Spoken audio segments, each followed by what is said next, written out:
আসসালামু আলাইকুম, সবাই কেমন আছেন?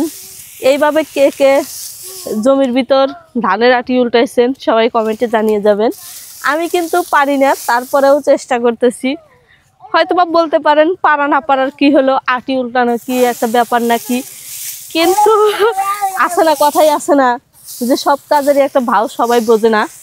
আমি কোনোদিন করি নাই, তারপরেও আজকে চেষ্টা করতেছি যে কিভাবে করা যায়।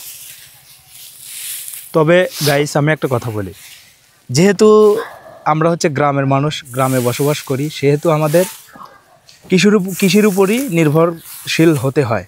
কেননা আমাদের বাপ চাচারা সবাই হচ্ছে কৃষির উপর নির্ভরশীল। আর কৃষিকাজকে কখনো ছোট চোখে দেখতে নেই, কেননা আমরা যেহেতু কৃষিকাজ করতে পারি না, সেহেতু আমাদের কর্তব্য কি কৃষকদের সম্মান করা, তাই না? হ্যাঁ, আর সেটাই হচ্ছে আমাদের নৈতিক দায়িত্ব এবং কর্তব্য। কারণ কৃষক না থাকলে দেশ বাঁচবে না, আর কৃষক না থাকলে দেশ না বাঁচলে আমরাও বাঁচব না। কারণ আমাদের খাদ্য হিসাবে আমাদের বাংলাদেশি যারা আমরা আছি, আমাদের প্রধানত খাবার হচ্ছে ভাত। এই ভাত খাইতে হলে অবশ্যই কৃষককে সম্মান করতে হবে, কারণ কৃষক হচ্ছে সোনার জমিনে সোনার ফসল ফলায়ে আমাদের জন্য খাবারের ব্যবস্থা করে। তাই আমরা অবশ্যই কৃষকদেরকে কখনো ছোট চোখে দেখব না, কৃষকদেরকে অবশ্যই সম্মান করব।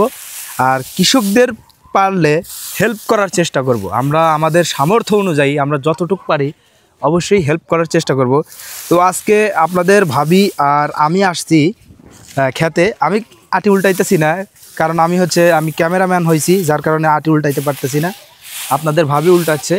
আসলে এটা উল্টানোর মানেই যে আপনাদেরকে দেখানো তা কিন্তু নয়। আসলে এই যে পুরো ক্ষেতটা আছে, এই ক্ষেতের পুরো আটিগুলো আপনাদের ভাবি এবং ওই যে আমার একটা শালিকা ওই যে ওখানে উল্টাইতেছে, ওই যে আমি আপনাদেরকে একটু জুম করে দেখাচ্ছি।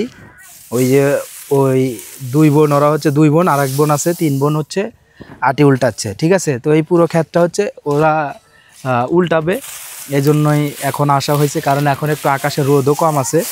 তো তুমি কিছু বলো ভিউয়ার্সদের উদ্দেশ্যে।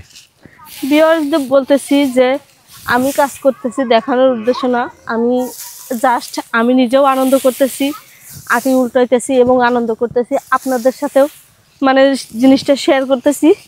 যেহেতু আমরা খুঁটিনাটি সব বিষয়ে শেয়ার করার চেষ্টা করি। আর এই কাজ করতে কি পরিমাণ কষ্ট হয় সেটাও কিন্তু একটু অনুভব করার জন্য আসা হয়েছে। কারণ আমরা শুধু দেখি কৃষক ভাই যারা আছে তারা ধান কাটে, ধান মাথায় বোঝা নিয়ে যায়, এটা দেখি, কিন্তু এই কাজের কতটুক কষ্ট আমরা কিছুটুক মানে অনুভব করার জন্যই আমরা আজকে ধানের খেতে আসছি, মানে শুধু আটিগুলো উল্টাইতে, কি তাই না? প্রচুর কষ্ট হয়। এই যে এইটুকু যে আটি তুমি উল্টাইছো, এইটুকু উল্টাইতে তোমার কি পরিমাণ কষ্ট হচ্ছে? প্রচুর কষ্ট হয়, কারণ আমাদের তো এগুলা কাজ করে অনেক কষ্ট করে, আমরা তো এগুলা কাজ কখনো করি না, তারপরেও আজকে চেষ্টা করতেছি। তো যাই হোক প্রিয় ভিউয়ার্স, অনেক কথা বললাম। আর আটিগুলা যেহেতু উল্টাইতে হবে, সেহেতু আর হলো বাবার ক্ষেত দেখে আসছি, শ্বশুর বাড়িতে কখনো এগুলা কাজ করি নাই। যাই হোক এখন আটিগুলো উল্টাবে, আমি এখন ক্যামেরাম্যান হিসাবে কাজ করতেছি, আমার ভিডিওগুলো এডিট করতে হবে, আপনাদেরকে দেখাইতে হবে, এই জন্য এখন রেখে দিচ্ছি। সবাই ভালো থাকবেন, আল্লাহ হাফেজ।